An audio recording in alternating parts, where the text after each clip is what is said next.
Sigrid, thank you so much for being on the podcast. It is so cool to have you as a guest, and I really enjoy the work that you do. And I think it's so important with focusing in on alignment and embodying who we are and our most authentic selves. And that's a conversation I love to have. And I love that you do that work and you focus in on that and you're so passionate about it.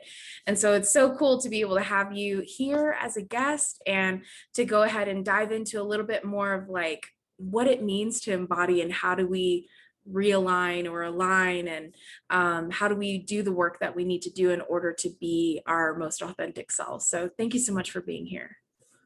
Such a pleasure. I'm so excited. Thank you for having me. Yeah, it's a pleasure. So to break into this, I would like to see if you can maybe just talk a little bit more about what embodiment means for you and the work that you do, and like how to realign. What are maybe some of the steps or the process of that? Because I know it's different for everybody, but what have you found that works best? Yes, thank you. So when I think about embodiment, it's really important, first of all, I'm going to get started there, to know that embodiment is not perfection. Oftentimes people tend to think about embodiment and think I have to have it all together. I have to be 100% of the time, 100% perfect. And that is most definitely not it. However, I see the journey of embodiment as a journey of bringing ourselves into alignment with integrity, really, and making sure that what we think, what we value, what we care about, who we say we are, the things that we want to experience, the things that we want to be a stand for, and how we are showing up on a daily basis aligns, that it's congruent with each other, that makes sense. And also it's a journey of understanding everything that we are not, so that we can become more of who we are. So embodiment is not about learning to become something or achieve something or change something that oftentimes our inner perfectionist can go into, thinking, well, I have to change all these things about me and better all these things, and then I'll be in embodiment. But what I have found is that actually the journey of embodiment is one of taking layers out. It's shredding the layers of conditioning, of who we think we need to be, who we think we need to show up as, what we think we need to convince others of, what we think we need to achieve, and just be, like really be grounded in ourselves, grounded in our bodies, coming home to ourselves and being more of who we already are. Oh, that's so good. Ooh, got me all like all wrapped up in that. That's awesome. I love what you said about basically shedding off what we aren't. And so like the programming that we like broke up with, grew up with, and the conditioning and all of that, it's such a big deal. And sometimes it's really hard to recognize, like even those thought patterns that we've been taught to think like, or how to emotionally respond to things. Like there's a lot of conditioning to decondition. And so what do you start with usually as far as like a starting place of how we can come back to ourselves in that sense? Yeah. So the first place to start is looking at what's truthfully there, like in the present moment. We don't need to go into what we think the conditioning is, what we think the wounds are. We don't need to go in and dive into the depths of depths before we can start. We can look at our lives and see, where are things not working out in the way that we want them to work out? Where are we breaking our word to ourselves or others? Where are we maybe saying that we're all about something, or saying that we're going to do this or we're going to do that, we're going to quit this or we're going to shop in this way, but they're not following through? Because those moments where we break ourselves with our word with ourselves and others are making it extra hard for us to trust ourselves, to have confidence within. And that confidence, that trust, will support us to have the courage to dive deeper, to go into the uncomfortable places, to look at ourselves in a deep way. So starting with the basics, where are you not keeping your word? Where are you saying you're going to do something but doing something different? Where are you saying you want something but maybe your actions are not reflecting that desire, that commitment that you say you have. So looking at your life and seeing, where are you not behaving in alignment with the things you say you either care about, or you stand for, or you want to manifest? For example, if you say that this is the year where you step into your leadership and you're going to fully like step in and succeed and amplify in all of these ways, but then you spend hours and hours and hours scrolling mindlessly on Instagram. Have a look at that. That in itself, without having to go into any depths of personal development and soul awakenings, just that can change so much. So oftentimes we think of the journey of realignment and embodiment as one that has to be really sexy and fancy and all of these things, but it comes down to the daily things that we do. Are you waking up at the time that you want to wake up? Are you going about your morning in the way that you want? Are your actions and your words reflective of the things that matter to you and the things that you are trying to create and manifest? So we start with that so that we can bring more congruence and more alignment, so that we can be in more truth with what we want, not with what anybody else says we need to do, but what we want. So the first step is always this: have a look at your life, have a look at what you say matters to you and what you say you want, and see if there's anything you're currently doing or having in your life that isn't in alignment with that, that isn't congruent. That's so good, because it's like you said, it's not as sexy, but it's also, it's not taking such a deep dive. It's actually just looking at, like, what are my habits? Like, what do I do what's my routine? What are my rituals, right? So it's really important just to look at that starting point of, what am I giving my time to? What am I focusing my thoughts on? And is that in alignment with what I want, what I feel like is right for me, or the direction I want my life to go? Do you work a lot with relationships as well? Well, I support my clients to do this work within themselves, and it absolutely has an impact in the relationship, of course, because the more we bring ourselves into truth and alignment, and the more we take responsibility, the more we become self-responsible, the more we can show up in relationships from a space of completely different space, where we are no longer projecting and waiting for the next big drama or test or challenge or whatever to get the fix, but we're actually understanding the power and the medicine in the daily moments. And I think this is something that I actually wanted to add to this previous question, is we tend to undervalue the power of showing up consistently and choosing to realign every day, to devote ourselves to, from a space of self-responsibility and commitment, showing up in an embodied way. We tend to think that is in the seminar rooms, or when we do that super big program, or the ayahuasca ceremony, or the next spiritual awakening or breakup or near-death experience that's going to shake us. And my invitation is always, can we learn through bliss? Can we learn through our devotion, versus having to wait for the challenges and the really tough situations in life to teach us by force? And it starts with this. So of course it has an impact in relationships, because when we are living from that space, every single relationship shifts. Yeah, everything in your life, I would imagine, shifts. Absolutely. And you kind of see where things settle, and what things move around, what things kind of dissolve and no longer are. And that can actually probably address a lot of big issues or hindrances or blockages, right? When we just make that daily devotion to ourselves, to our journey, to what we want. That's so good. I was going to ask you, if that's okay, what brought you to this work? Like, what for you has been your journey of embodiment? Yeah. Thank you. So I truly believe that everything in my life brought me to this work. I feel like I was born so that I could be doing this work.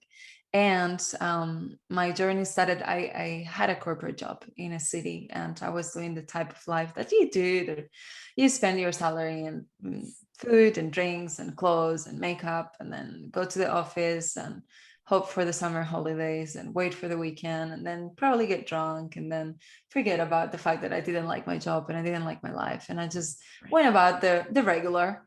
And it wasn't until I went through a breakup that I started to experience really, really deep anxiety. And through understanding or seeing and experiencing this big discomfort in everything I did, I wasn't able to really see that I was living a life by default and not a life by design. So when I realized that that was, yeah, it's big. So many of us. Ooh, living a life by default and not by design. That's Yeah. gonna, I like need to write that down. Yeah. Everybody that's listening, write that down. Exactly. And it happens so often, even for those of us that already do what we love for a living and that already have a beautiful relationship. This is something that I continuously check in with myself on. Is this by default or is this by design? Even if my life now looks more like what I want it to look like, definitely designed this reality for myself. When I catch myself having, let's say, a reaction in relationship, or having a belief around what I'm capable of, or what I can and cannot do, how far I can take my business, or how far I can, how much expression and authenticity and realness I can bring on my shares on social media. When I notice that there's something that's cutting my expression or cutting or conditioning the way in which I behave, this is a question I get back to.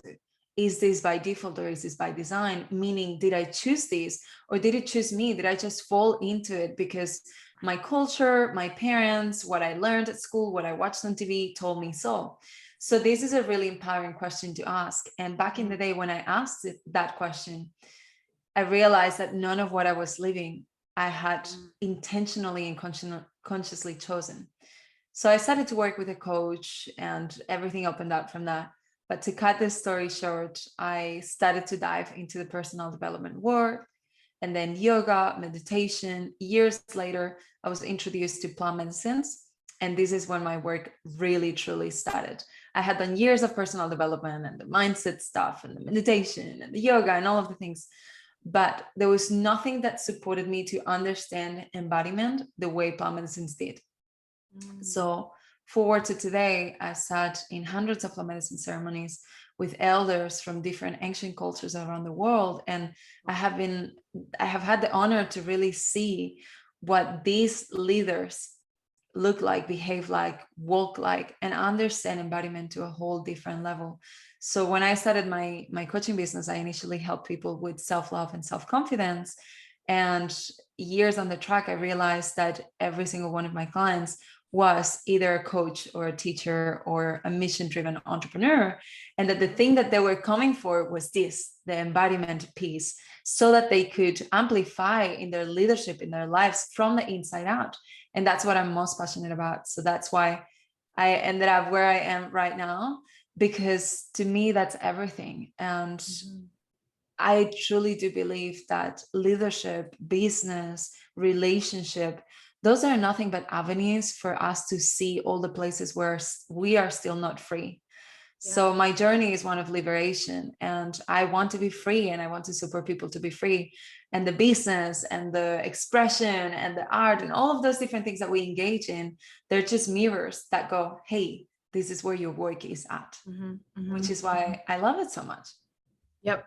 Yeah, because it's really, you've signed up for like a continual journey, like of never ending, embodiment and realignment and all of that. So it's a good ride. Yeah. I feel like you absolutely know this. Yeah. Oh yeah. I feel like you instantly up level when you acknowledge that you are human and that you have hindrances, or you have conditioning, or you have limiting beliefs, and you immediately up level by just acknowledging it, by just recognizing it and saying, you know what, that's there. So I want to focus on that. I want to move through that. I want to, like you said, shed that. I want to shed those layers. I want to peel it back. I want to see where it touches me in all parts of who I am and what makes me up. And I think that's like, it's a beautiful process, but it instantly initiates you into a journey of self-discovery and and all of that. So it's great. I wanted to ask you about plant medicine, because that's actually not something I've talked a lot about yet on the podcast, but it's definitely something that I've been curious about too, because I haven't tried anything yet, like mushrooms or ayahuasca. I do very little like adaptogenic herbs, and even those like are super, super supportive and helpful. So I believe in plant medicine and just how it can support our bodies. But I wanted to ask you, in what ways did you see that enhance embodiment and that work that you do? Yeah. Well, there is endless ways, right? But the main thing that I have experienced through working with plant medicines throughout the years, which I also just want to make a quick note to say that while I have definitely have my mushroom journeys by myself and all of that, the way in which I have worked with plant medicines is really ceremonial, and it's been with somebody holding the space.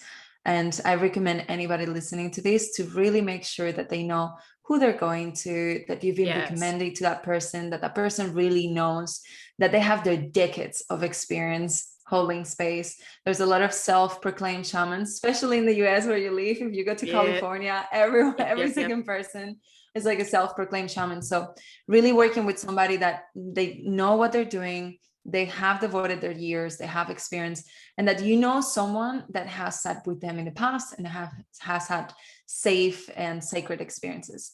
That is really important, that you feel called to it, that you feel ready, because sometimes also when something becomes a trend, so many people want to just jump into it. And I feel like plant medicines are medicines. So the same way that you don't go around taking ibuprofen or Panadol if you don't need it, you don't need to go and sit with plant medicine unless there is a calling. So don't do it because it's trendy. And I'm obviously not saying this to you, but anybody listening, find really a reason and a deep intention to sit with them. I do think that plant medicine is amazing, and I would recommend almost anybody to work with it, but it's got to be in this sacred, really safely held and contained container. So really intention, really important. Yeah. Now, with plant medicines, I've heard of people say, last night in the ayahuasca ceremony or the peyote ceremony or the wachuma ceremony or whatever, saying this was like 25 years of therapy in one night. I've heard that too. Yeah.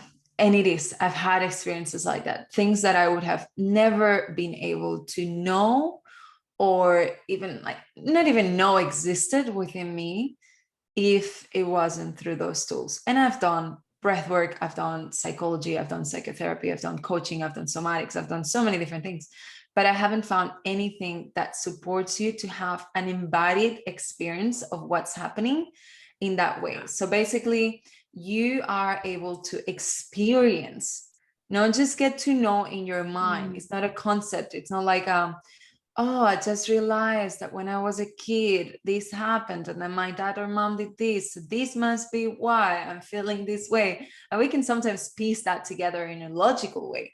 But what I have found in plant medicine ceremonies is that you get an embodied experience of the issue and an embodied experience of the healing. So you get to have that experience, that this is why it feels like 20 years of therapy, because it's not just a concept. You're living it, you're seeing it, you're feeling it, you're experiencing it, you're part of it. So instead of just learning something conceptually, you're able to take yourself or be taken through the journey of feeling it and experiencing it at a way more rapid pace. So I definitely think we can heal with all of the different modalities, which is why I work with mindset tools, and I do somatic work and trauma work and emotional release work and all of the different things. And I feel in order to, you can get there with meditation and all of these tools, but if you want a faster track, plant medicines are definitely a really, really great ally. Another thing I do want to share though, is that you get the embodied experience and then you choose whether you integrate that or whether you just let that be a trip. So that's the difference between having a sacred medicine journey, where it is medicine to you, medicine to your soul, medicine to your life, medicine to your being, or it's just a trip where you're off your head, completely tripping on this psychedelic experience and then do nothing about it. So that's something that I've also seen throughout the years, is people that do not have that first self-responsibility, commitment to self-responsibility. Like we were saying before, it comes down to start with the basics. So for the people that don't have that self-responsibility, that devotion, that commitment, they can get trapped into sitting in plant medicine ceremony after plant medicine ceremony, but nothing changes in their lives because they're not putting in the work. So this is not a magic tea or a magic cactus or magic mushroom that's gonna change your life forever, whether you do something about it, something or not. You got to put in the work. So one of my Mexica teachers, he says that the universe meets you halfway. You got to stand up, you got to show up, and then the universe will meet you there. But you got to meet the medicine, you're going to meet the plants halfway. And this, I think, is so important, because if we're not doing the integration work, none of these embodied experience and embodied healing means anything. Yeah, I was going to say integration is key. Just as key as the plant medicine is, integration is just as important. And being dedicated and devoted to doing that work prior to even stepping into plant medicine is also a big deal. Because then you know, like, are you dedicated? Are you devoted? You know, I love it. Are you living by design, or are you living by default? Which one? So that's really cool. That's really awesome. Is there one particular, because I know every plant medicine is different. I've had friends that have done Cabo, ayahuasca, mushrooms. I'm trying to think of any other one. You mentioned a few that I haven't heard of before, but is there any specific one that is maybe better at handling maybe trauma or unhealed wounds or things like that for people that really have things that have been traumatic in their life? Or does all plant medicine kind of handle really anything? So it depends on the medicine. And for my limited experience, I've been doing this work for near to 5 years. Yes, hundreds of plant medicine ceremonies, and I'm just a baby in this path. So there's only that much that I know. I feel like when it comes to the shamanic world is so endless. So with my limited experience, what I can share is that each medicine does have a different way of working with things. From the get-go, if somebody is wanting to go into healing deeper trauma, I would say probably don't go into doing the mushroom journey by yourself, because you could go into places that you may not feel safe or equipped to navigate. So I'm all about safety. Important that I do think that a lot of people can benefit from eating mushrooms by themselves or with a group of friends and doing that. And if your intention is to heal trauma into you want to be held and you want to be contained and want to be with somebody that knows how to hold space for you. So I would say, unless it's in a held container and in a ceremonial way, don't go into the mushroom thing. With ayahuasca, you can go into way deeper spaces. Ayahuasca is a lot more psychedelic in a way that plants like, let's say, Wachuma or San Pedro, Peyote are. However, each one works in a different way. So I've had some of my most healing experiences ever in peyote ceremonies. Peyote is the medicine, they call it the medicine of the shimmering heart, because it makes your heart shine. And in my first ever ceremony with peyote, I had this experience where I felt that somebody took my heart out of and put it in my hands, and it was being washed away. And I was just weeping, crying. I didn't necessarily know what I was crying for. I didn't know what trauma or wound that was related to what I was grieving, but I had a process of grief for hours. And I was a completely different human when I walked out of that teepee. I was a completely different person. Then with ayahuasca, I've had experiences where I have gone into the traumas and I have understood and seen and realized and all of those things. And then I've had experiences where I have no idea what has happened, and I can't make sense of the visuals or the things like that. So what I would say is all medicines are extremely powerful. They're all extremely sacred, and it is important to really have that intention again. So feel Yeah. into what you intuitively feel called to, because I do believe that the plants call you when you're ready as well. So if there's a particular plant that keeps coming up that different people are talking about, that you hear about, or you just find yourself thinking about that plant, maybe inquire about that and what that plant is meant to help you with, what the work with that plant is, because usually the plant and animal medicines will call you when you're ready.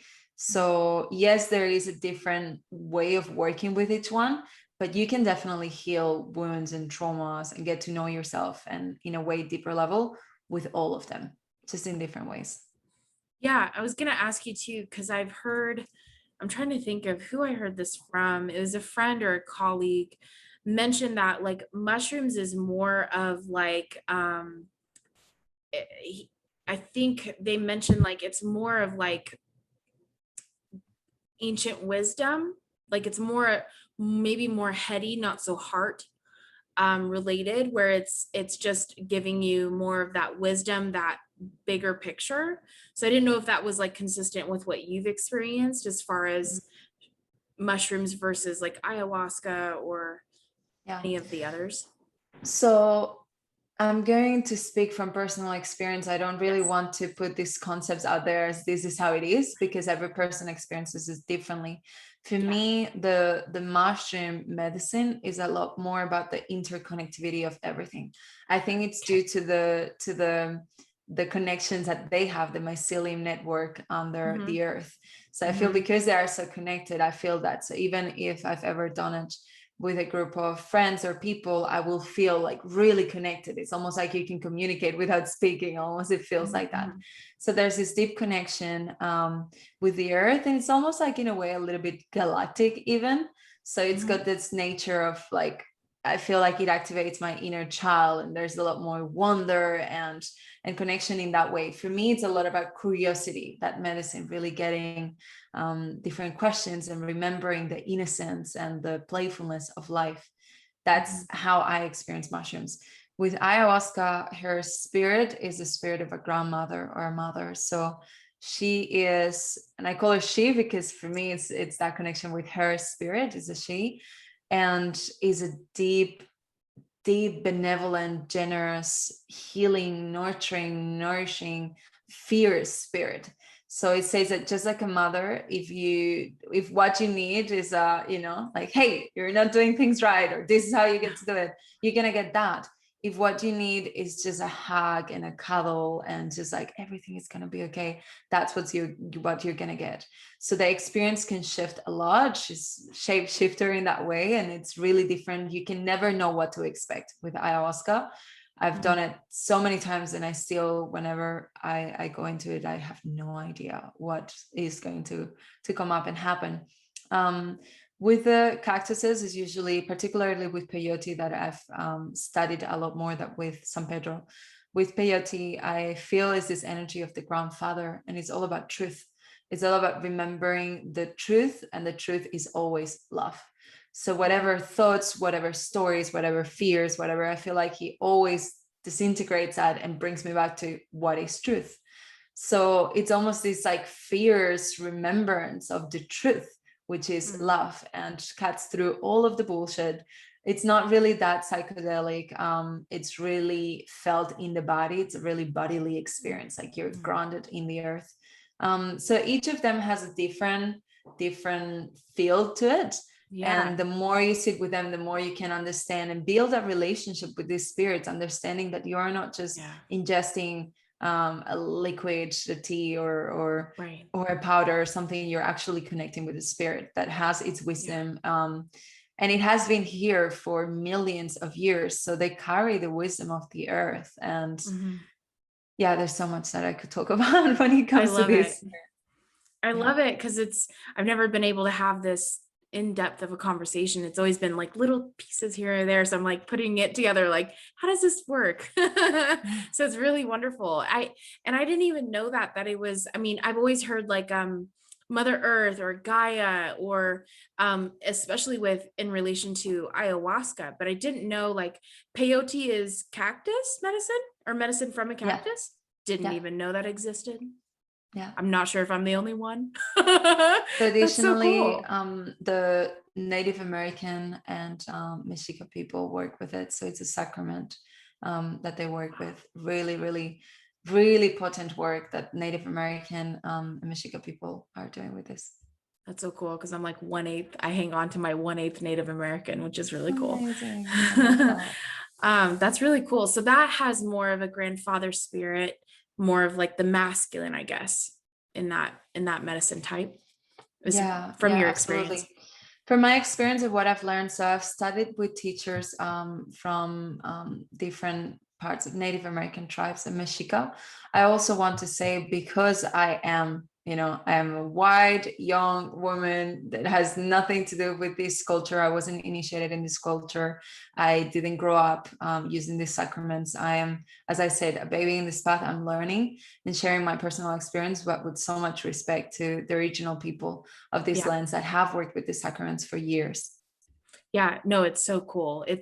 There's a lot of, at least for me, I have a lot of reverence in my heart and respect for it, because it's like, this is so ancient. Like, this is so beyond my 33 years of life. It's like, Yeah, whoa, this has been yeah, going on for hundreds of years. And just the fact that it's becoming very popular, and something that people are just kind of like popping off and, coming out with, I'm a shaman, and they have no history, no lineage, no, and no formal training. They just are into it, have done it, yeah, recreationally, and now want to do the work. I think a lot of people have, good intentions and stuff, but I think this type of work is possibly so beyond us. It's yeah, ancient, that there has to be some sort of reverence, around it, honor and respect, because it's yeah, powerful.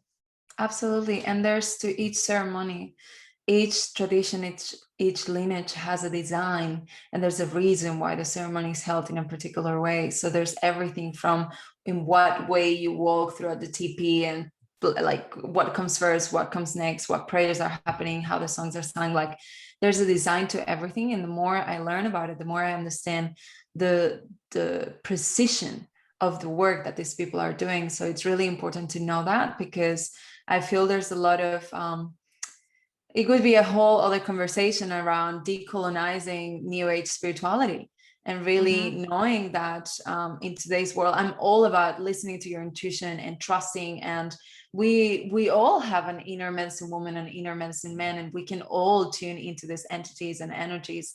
However, these people that have been working in these ways for thousands of years, they they were initiated, they were trained, they learned, they have the power of their ancestors with them, Yeah. and there is so much to learn about that. So I Yeah. think it's really important to really honor that. I love that you have that reverence, because oftentimes in our Western culture, we just want to take something and just, more, bigger, brighter, shinier, and how can I make money with it? And it's Mhm. important to really know that we get to honor the lineages, we get to honor the ancestors of each land and each tradition. And Yeah. these plants have been kept alive, have been protected and used as sacraments, not as things to trip with, Right. for thousands of years by different cultures. So Yeah. I love working with these plants, and I love learning about them, and I feel so fortunate and so grateful that I can, and always honoring the lineages that have Yeah. carried these plants before. Yeah. The last thing we want is for this to be mass produced, become like a factory that would devastate the whole Yeah, point, of it being sacred and something that you are called to. And that is a sacrament. And, even in Christianity, we didn't take communion every Sunday. It was something that when either the pastor felt led, like, hey, this is something we need to remind ourselves, it's something sacred that we, I'm feeling like the congregation needs to participate in, then the pastor would initiate that, but it wasn't something that was just done all the time, you know? So it's like, even in that, I think coming back to that and having something, it being sacred, I think we need sacred parts, you know, part of our lives. We need sacred moments. And so it's really cool that plant medicine can contribute to that, but it's also really important, like you said, to be called. So I think that's Yeah, really important. absolutely. That's so cool. Around like alignment and realigning, I know what the work that you do is so cool, and you have a really amazing, the Embodied Woman masterclass. That's like a 6-month long program of embodiment.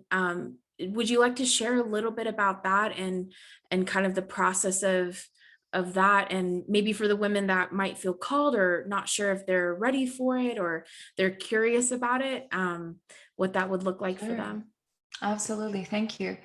So this came through, it actually ties in so beautifully with what we were just speaking about, because as I've been working with these elders and these really embodied, really powerful leaders, I kept seeing this difference between women that I would see in ceremonies that have been doing ceremonies for decades and being initiated in all these different ways, and women that weren't.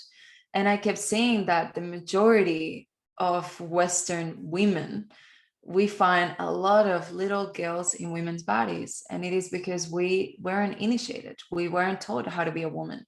The majority of us had mothers and grandmothers that didn't really take honor and ownership of what womanhood is, because we're so busy and we're tending to so many other things.